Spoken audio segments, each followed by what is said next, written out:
TS headsets special phase గురించి ఈ వీడియోలో డీటెయిల్గా ఎక్స్ప్లెయిన్ చేస్తానండి. సో చాలా స్టూడెంట్స్ కమెంట్స్ చేస్తున్నారు. సో ఫేజ్ 1 ఫేజ్ 3 తర్వాత ఏమన్నా ఎక్స్ట్రా ఫేజెస్ ఉంటాయా, ఆ ఎక్స్ట్రా ఫేజ్లో మాకు సీట్ వస్తే లైక్ ఫీజు రియంబర్స్మెంట్ వస్తుందా, సో ఎవరెవరు ఎలిజిబుల్, ఆల్రెడీ సీట్ వచ్చిన వాళ్ళు ఎలిజిబులా లేదంటే మళ్ళీ రిజిస్ట్రేషన్ చేసుకోవాలా, సో ఇలాంటివి ఇంపార్టెంట్ పాయింట్స్ అన్నీ ఈ వీడియోలో ఎక్స్ప్లెయిన్ చేయడం జరుగుతుంది. సో వీడియో ఎండ్ వరకు చూడండి. సో యాజ్ పర్ 2023 డేటా ప్రకారంగా ఫేజ్ 1 ఫేజ్ 2 తర్వాత ఒక స్పెషల్ ఫేజ్ కండక్ట్ చేయడం జరుగుతుందండి. సో ఈ ఇయర్ కూడా ఉంటుంది. సో ఇప్పుడు మనకు ఫేజ్ 2 తర్వాత వితిన్ 1 వీక్లో సపోజ్ పెడితే మనకు వెబ్సైట్లో అప్డేట్ చేస్తారు. 99% ఉంటుంది. సో ఎవ్రీ ఇయర్ ఉంటుంది కాబట్టి నేను చెప్తున్నాను, ఉండొచ్చు. సో వచ్చిన తర్వాత దాని గురించి డీటెయిల్గా మాట్లాడదాం. సో యాజ్ పర్ 2023 ఏవైతే గైడ్లైన్స్ వచ్చినాయో అవి ఈ వీడియోలో చెప్పడం జరుగుతుంది. సేమ్ యాజ్ ఇట్ ఈస్ ఉంటాయండి. సో మనకు ఫేజ్ 2 లాస్ట్ డేట్ వచ్చేసి 5th అక్టోబర్ లోపు మీకు వచ్చిన కాలేజీలో రిపోర్ట్ చేసి మీరు కౌన్సిలింగ్ అయిపోతుంది ఫేజ్ 2కి సంబంధించింది. సో ఈ ఫేజ్ 2 తర్వాత లాస్ట్ డేట్ 5th అక్టోబర్ కదా, సపోజ్ మనకు స్పెషల్ ఫేజ్ ఉంటే 5th తర్వాత వితిన్ 1 వీక్లోనే నోటిఫికేషన్ వస్తుంది. అప్పుడు మీరు అప్లై చేసుకోవచ్చు. సో ఇప్పుడు ఇంపార్టెంట్ పాయింట్స్ నేను చెప్తాను. సో మనకి ఎలా అయితే ఫేజ్ 1 ఫేజ్ 2కి సంబంధించిన డీటెయిల్ పీడిఎఫ్ వచ్చిందో, స్పెషల్ ఫేజ్ కూడా సపరేట్ పీడిఎఫ్ వస్తుంది. ఆ పీడిఎఫ్లో డీటెయిల్స్ లైక్ రిజిస్ట్రేషన్ ఎప్పుడు చేసుకోవాలి, ఏ డేట్ నుంచి ఏ డేట్ వరకు end date, like web options ఎప్పుడు ఉంటాయి, వెబ్ ఆప్షన్స్ లాస్ట్ డేట్ ఎప్పుడు ఉంటుంది, సో డీటెయిల్గా అన్నీ మనకు పీడిఎఫ్లో ఉంటాయి. సో నెక్స్ట్ వచ్చేసి ఒక మెయిన్ పాయింట్ వచ్చేసి ఎవరు అప్లికేబుల్. సో స్పెషల్ ఫేజ్ అనేది అందరు అప్లై చేసుకోవచ్చు. సో ఇక్కడ ఫేజ్ 1 ఫేజ్ 2లో ఎవరైతే ఇప్పటివరకు అసలు రిజిస్ట్రేషనే చేసుకోలేరు, టీఎస్ హెడ్సెట్ క్వాలిఫై అయ్యారు కాకపోతే ఫేజ్ 1 ఫేజ్ 2లో అసలు రిజిస్ట్రేషనే చేసుకోలేరు, అలాంటి వాళ్ళు కూడా మీరు ఫ్రెష్గా స్పెషల్ ఫేజ్లో రిజిస్ట్రేషన్ చేసుకోవాలి. సో మీరు మాత్రమే సర్టిఫికేట్స్ అప్లోడ్ చేయాలి. సర్టిఫికేట్స్ అన్ని వెరిఫై అయిన తర్వాత మీ సర్టిఫికేట్స్ అన్ని చూసి అప్పుడు అప్రూవ్ చేసిన తర్వాత మీరు వెబ్ ఆప్షన్స్ పెట్టుకోవచ్చు. ఇది first type of category students. ఎవరైతే ఫేజ్ 1లో ఏదో ఒక ఫేజ్లో రిజిస్టర్ అయ్యి సీట్ రాని వాళ్ళు ఉంటారు. అంటే ఫేజ్ 1లో సీట్ రాలేదు, ఫేజ్ 2లో సీట్ రాలేదు, మీరు జస్ట్ వెబ్ ఆప్షన్స్ రోజు వెబ్ ఆప్షన్స్ మాత్రమే పెట్టుకోవాలి. మళ్ళీ మీరు రిజిస్ట్రేషన్ చేసుకోవాల్సిన అవసరం లేదు. అంటే ఏ కాలేజీలో సీట్ రాని వాళ్ళు ఉంటారు కదా, వాళ్ళు జస్ట్ వెబ్ ఆప్షన్స్ రోజు వెబ్ ఆప్షన్స్ పెట్టుకోవచ్చు. సో మీరు కూడా ఎలిజిబుల్. ఇంకొక పాయింట్, ఫేజ్ 1 ఆర్ ఫేజ్ 2 ఏదో ఒక కాలేజీలో సీట్ వచ్చింది.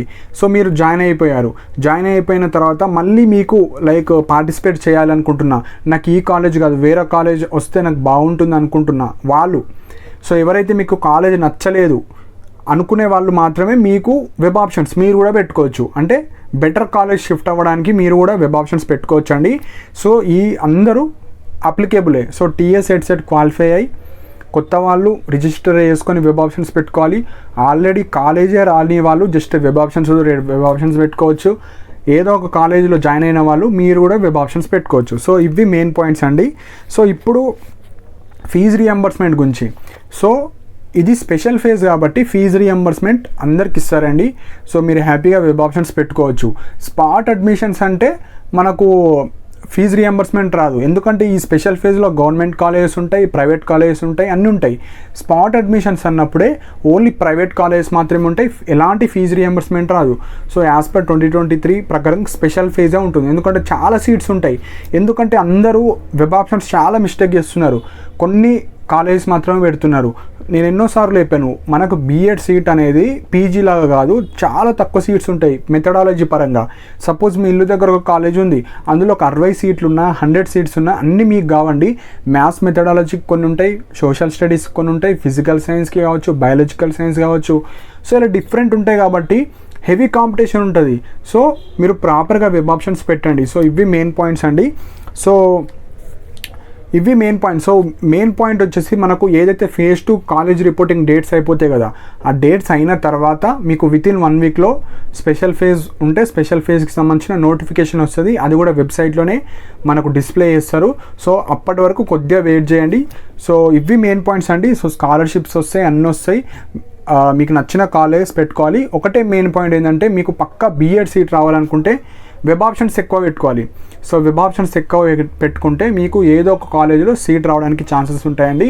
సపోజ్ మీకు అందులో కూడా సీట్ రాకపోతే మీరు నెక్స్ట్ ఇయరే ట్రై చేయాలి. సో నెక్స్ట్ ఇయర్ ట్రై చేసే వాళ్ళు మీరు బీఎడ్ కన్నా టీటీసీకి ఎక్కువ ప్రిఫరెన్స్ ఇవ్వండి. సో టీటీసీ చేయడం వల్ల మీకు ఎక్కువ గవర్నమెంట్ జాబ్స్ ఫాస్ట్గా వస్తాయి, ఎక్కువ వేకెన్సీస్ వస్తాయి.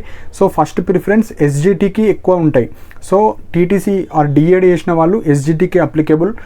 లైక్ బీఎడ్ చేసిన వాళ్ళు స్కూల్ అసిస్టెంట్కి అప్లికేబుల్. సో ఎక్కువ ప్రిఫరెన్స్ మనకు టీటీసీకి ఇస్తారు ఆర్ డిఎడ్.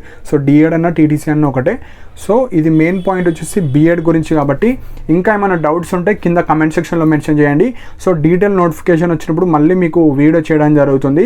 సో ఇంకా బీఎడ్కి కావచ్చు, టీటీసీ కావచ్చు, పీజీ కావచ్చు, ఏమైనా డౌట్స్ ఉంటే కింద కమెంట్ సెక్షన్లో మెన్షన్ చేయండి. అండ్ నా టెలిగ్రామ్ ఛానల్లో కూడా జాయిన్ అవ్వండి. ఏమైనా ఫాస్ట్ అప్డేట్స్ ఉంటే లైక్ మెసేజ్ ద్వారా మీకు అప్డేట్స్ ఇవ్వడం జరుగుతుంది. అండ్ నా టెలిగ్రామ్ ఛానల్కి సంబంధించిన లింక్ కూడా కింద కమెంట్ సెక్షన్లో మెన్షన్ చేశాను. సో ఇంట్రెస్ట్ ఉన్న వాళ్ళు జాయిన్ అవ్వండి. And thank you for watching my video.